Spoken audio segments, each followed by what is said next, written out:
தென்காசி அடுத்த குற்றாலம் அருகே உள்ள காஜி மேஜர்புரத்தைச் சேர்ந்தவர் குமாரசாமி மகன் குத்தாலிங்கம், வயது 36. கீழப்புலியூரைச் சேர்ந்த பெண்ணை திருமணம் செய்து கொண்டு அந்த ஊரிலேயே வசித்து வந்தார். நேற்று மாலை 3 மணி இருக்கும் மனைவியுடன் ரேஷன் கடைக்கு சென்றிருந்த குத்தாலிங்கத்தை 4 பேர் கொண்ட கும்பல் சரமாரியாக வெட்டி கொன்றது. தலையை மட்டும் தனியாக துண்டித்து தாங்கள் வந்த பைக்கில் எடுத்து சென்றது. குத்தாலிங்கத்தின் மனைவி மற்றும் ஊர் மக்கள் பலர் முன்பு இந்த கொடூர கொலை நடந்தது. கீழப்புலியூரிலிருந்து தென்காசியின் முக்கிய பகுதி வழியாக சுமார் 8 கிலோமீட்டர் தூரத்தில் இருக்கும் குத்தாலிங்கத்தின் சொந்த ஊரான காசி மேஜர்புரத்தில் அவரது தலையை வைத்துவிட்டு அந்த கும்பல் தப்பியது. இந்த கொடூர சம்பவம் மொத்த தென்காசியையும் உலுக்கி போட்டது. கொலை செய்ததோடு கொல்லப்பட்டவரின் தலையை பரபரப்பாக இருக்கும் தென்காசி நகர சாலை வழியாக கொலையாளிகள் எடுத்து சென்றது கடும் அதிர்ச்சியை ஏற்படுத்தியது. அனைவருக்கும் வணக்கம். குறிப்பா தென் தமிழகத்துல திருநெல்வேலி, தூத்துக்குடி, அதை தொடர்ந்து இப்ப தென்காசியாக தனி மாவட்டமாக பிரிக்கப்பட்டாலும் அந்த இடத்துல நித்தம் மாணவர்களுக்குள்ள அருவா வெட்டு. நேத்து பாளையங்கோட்டையில 8ஆம் வகுப்பு மாணவன், அது முடியல. அதுக்கு முன்பாக வந்து பாத்தீங்கன்னா மாணவன் சின்னத்துரை அவர்கள் வந்து வெட்டி சிதைக்கப்பட்ட நிலை. ஒரு கபடி விளையாட்டுல சின்ன சண்டை.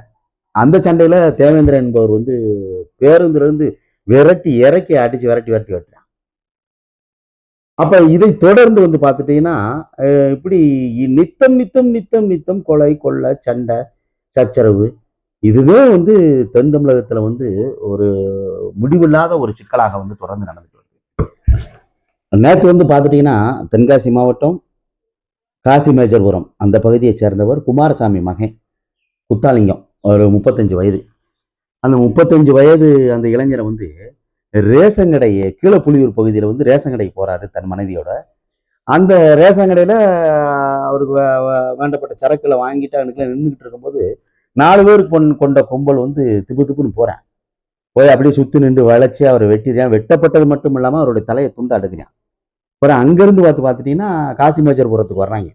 அங்கிருந்து 10 கிலோமீட்டர் தென்காசி டவுனை கழிச்சுதான் அங்கே வரணும். அப்போ அந்த 10 கிலோமீட்டரும் எடுத்துட்டு வந்து அதை எந்த இடத்துல வந்து பார்த்தீங்கன்னா ஒரு அம்மன் கோயிலில் வந்து அந்த தலையை வச்சுட்டு போயிடுறேன், அங்கே போட்டு போயிடுறேன். அப்போ இவர்களுக்குள்ள என்ன முன்விரோதம் அப்படின்னு வந்து பார்த்தீங்கன்னா, கடந்த ஆண்டு நவம்பர் மாதம் வந்து சூர்யா என்பவருக்கு வந்து திருமணம் நடக்குது. அந்த திருமணம் நடக்கிறதுல வந்து பதாகை கட் அவுட் வைக்கிறதுக்கு வைக்கும் பொழுது இந்த பிரச்சனைகள் ஏற்படுது. அந்த பிரச்சனை ஏற்படும் பொழுது வந்து பட்டுராஜா என்பவர் வந்து அந்த இடத்துல வந்து இந்த கோஷ்டி முதல்ல வெட்டி படுகொலை செய்யப்படுறார். அதற்கு பதிலாகத்தான் வந்து குத்தாலிங்கத்தை வந்து கொலை செய்யப்பட்டார் என்றது வந்து சொல்லப்படுது. அதுவும் குறிப்பாக அவர் வெட்டப்பட்ட தலையை வந்து எடுத்துட்டு வந்து அம்மன்புரத்துல வந்து வச்சதற்கான காரணம் அந்த இடத்துல வந்து பட்டுராஜா கொலை செய்யப்பட்டாரு. அதனாலதான் இந்த கொலைகள் பழிக்கு நடந்திருக்கு. பழி என்பது வந்து தீர்வல்ல. இது வந்து இன்றைய இளைஞர்களை வந்து வழிநடத்தக்கூடிய தலைவர்கள் சரியான பார்வையில் இல்லை என்பதுதான் இந்த இடத்துல நம்ம பதிவு செய்யறோம். அது எந்த குடிகளாக இருந்தாலும் சரி. அதாவது வந்து வன்முறை என்பது இரு பக்கமும் கூர்மையா உள்ள ஆயுதம். பலமுறை பேசிட்டு அது இங்கிட்டும் குத்தும் அங்கிட்டும் குத்தும். இதற்கான முடிவு என்பது அது தொடர்பு இல்லாம போய்கிட்டே இருக்கும். அப்ப குறிப்பா வந்து இவங்க யாரை தேடி வந்திருக்காங்க அப்படின்னு பார்த்தீங்கன்னா, குத்தாலிங்கத்தினுடைய தம்பி ஆனந்ததே அந்த கொலைக்கு சம்பந்தப்பட்டவராக சொல்லப்படுது. அப்ப கொலைக்கு சம்பந்தப்பட்டவர் இல்லை அப்படின்னு அண்ணஞ்சிக்கிட்டேன். அப்ப இவர் தான் வந்து ஆனந்துக்கு துணையாக நின்றாரு, அதனால அவரை வெட்டணும் அப்படிங்கிறதுக்காக வந்து இந்த கூட்டம் வந்து அவரை வெட்டி வந்து படுகொலை செய்யப்பட்டிருக்கு. ஆனா காவல்துறையினுடைய அஜாக்கிரதை, அரசனுடைய கவனம் வந்து ஆளுகின்ற அரசு கவனக்குறைவே இந்த கொலைகளுக்கான காரணமாக இருக்கிறது. தொடர்ந்து பழிக்கு பழி கொலைகள் வந்து நடந்துகிட்டே இருக்கு. ஒரு பக்கம் சாதிய கொலை, ஒரு பக்கம் மாணவர்கள் கொலை, ஒரு பக்கம் செயின் பறிப்பு, ஒரு பக்கம் கற்பழிப்பு. படிக்கிற பள்ளிக்கூடம் 8ஆம் வகுப்பு படிக்கும் மாணவர்கள் வந்து புக்கு நோட்டு கொண்டு வர்ற பையில அருவாளை மறைச்சு வச்சு எடுத்துட்டு வந்து உள்ள இருக்கவனை வெட்டுறான். கல்லூரிகளில் மாணவர்களை கெடுக்கிறான். வீதிக்கு கஞ்சாவும் சாராயமும் தலை விரிச்சு ஆடுது. இந்த ஆளுகின்ற அரசு எதை நோக்கி பயணிக்குது என்பது வந்து பெரிய கேலிக்குத்தாக இருக்கு. எங்க நடந்தாலும் வந்து இழப்புதே, அதுல மாற்று கருத்து இல்லை. அப்போ எந்த குடும்பத்திலே வந்து ஒரு குடும்பத்தினுடைய தலைவன் இறக்கும் பொழுது சின்ன குழந்தைகள்லாம் தலையில் மொட்டையை போட்டு அது அனாதைகள் போல நிற்பது வந்து அது எவ்வளவு பெரிய ஒரு மனவேதனையான ஒரு செய்தியாக வந்து அதை நம்ம பார்க்குறோம். அதனால எந்த இடத்துலையும் வந்து இழப்பு என்பது எந்த சமூகத்திலையும் நடக்கக்கூடாது. இழப்பு என்பது எந்த சமூகத்திலையும் நடக்க நம்ம விரும்பல. அதை தவிர்க்க வேண்டும். இருக்கிற தலைவர்கள் தான் வந்து அவர்களை வழி நடத்தணும். தாய் தந்தையர் தான் அவளை வழி நடத்தணும்.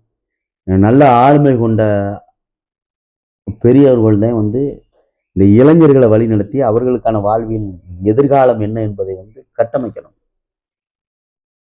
இதே நிலைப்பாடுகள் வந்து தொடர்ந்தால் எந்த சண்டைக்கு யார் வந்து தீர்வு ஏற்படுத்த முடியும்? ஒருபோதும் முடியாது. குறிப்பாக நடக்கிற கொலையாக இருந்தாலும் சரி, நடக்கிற கொள்ளையாக இருந்தாலும் சரி, நடக்கிற கற்பழிப்பாக இருந்தாலும் சரி, நடக்கிற சாதிய கொலைகள் இருந்தாலும் சரி, எல்லாத்திற்கும் காரணமாக இருக்கிறது கஞ்சாவும் சாராயம் தான். இந்த கஞ்சா சாராயம், இந்த சாராய ஆலைய அரசே நடத்துது அப்படிங்கும் பொழுதுதான் வந்து இங்கே சிக்கல்கள் வந்து நம்ம பெருவிதமாக வந்து பார்க்கப்படுது. இதெல்லாம் தவிர்க்கப்பட்டால் வந்து இது போன்ற வந்து படுகொலைகள், கற்பழிப்பு, மாணவர்கள் வந்து வெட்டப்படுது, மாணவர்களை வந்து வெட்டி விரட்டப்படுவது, சாதிய கொலைகள் நடப்பது, இதெல்லாம் வந்து தவிர்க்கலாம் என்பதுதான் நம்முடைய பார்வை. இது ஆளுகின்ற திராவிட அரசு தனி கவனம் செலுத்தி தனி குழுவுகளை வந்து உருவாக்கி நடக்கிற சம்பவத்திற்கான காரணம் என்ன, சமூகத்தில் நடக்கக்கூடிய சீரழிவு என்ன, இந்த சமூகத்தில் நடக்கக்கூடிய சீரழிவு எதனால் இந்த மாணவர்கள், இந்த இளைஞர்கள் இந்த வன்முறை பாதையை வந்து கையில் எடுத்து அவர்கள் நகர்வதற்கான காரணம் என்பதை வந்து ஆய்வு செய்து இனிவரும் காலங்களிலாவது அடுத்த தலைமுறைகள் இது போன்ற சிக்கல்களில் வந்து சிக்கி சீரழியாமல் அவர்களை நெறிப்படுத்தக்கூடிய கடமை இந்த அரசுக்கு இருக்கிறது. அதை உணர்ந்து அரசு வந்து செயல்பட வேண்டும். இதை விட்டுட்டு எவன் செத்தானா, எவன் வெட்டினானா, யார் கருப்பளிச்சானா, யார் போனான்னு நம்ம நடத்துவோம், நம்ம சாராய வைப்போம், கஞ்சா தலைவிரிச்சு ஆடட்டும், போதை தலைவிரிச்சு ஆடட்டும், எந்த சாதியும் முட்டிச்சாகட்டும், நமக்கான வம்புன்னு ஒதுங்கி போனா வந்து வரும் தேர்தலில் வந்து கடுமையான பின்விளைவை வந்து அரசுதே சந்திக்கக்கூடும். மாறாது என்ற சொல்லை தவிர மற்றவை அனைத்தும் மாறும். அதற்கு முன்பாக தன்னை இந்த மண்ணில் ஆளும் திராவிட அரசு தமக்கான கடமை என்ன என்பதை உணர்ந்து செயல்பட வேண்டும் என்பதுதான் எங்களுடைய நோக்கம்.